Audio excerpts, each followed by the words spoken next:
Sa ibang balita, kabilang ang Metro Manila sa may pinakamalalang traffic congestion sa buong mundo.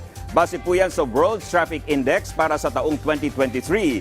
Tugon naman ng transport cooperatives, isa ang PUV modernization sa mga sagot para mabawasan ang congestion ng mga sasakyan sa kalsada.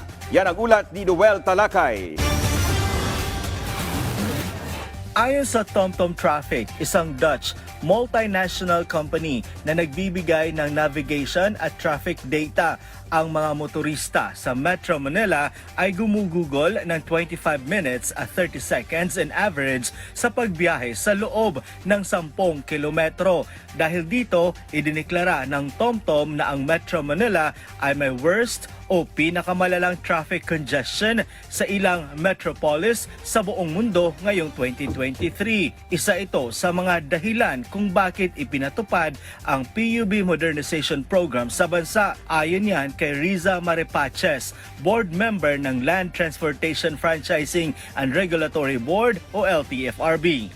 Organized dispatch. So kung makikita mo, every so often makikita mo yung modernized jeep at an equal distance and an equal time with each other when they try to serve the route. At minsan kahit mababa po yung passenger demand, so mas madalang yung pagdating nung nag-a-adjust po sila every day doon sa kanilang dispatch because they're also introducing new systems. Ayon naman kay Andy Ortega, chairman ng Transportation Cooperatives, isang attached agency ng Transportation Department, mababawasan ang dami ng mga sasakyan sa mga kalsada ng Metro Manila kapag tuluyan ng maipatupad ang PUV Modernization Program. Ang ilalabas lang po ng mga kooperatiba na sasakyan sa kalye, yung tama lang at yung kailangan lang. So, pag nagawa po ito ng maayos, hindi na po tayo makakikita na sobra yung sasakyan, konti ang pasahero, but tama lang yung dami ng sasakyan para sa pasahero sa oras na yun.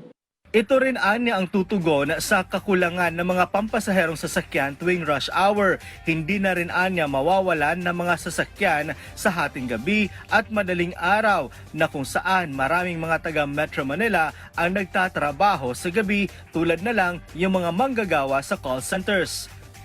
Hindi po pag rush hour, hindi tatakbo, kulang sasakyan. Or yung mga ating mga shifting yung sa mga hating gabi, yung mga call center.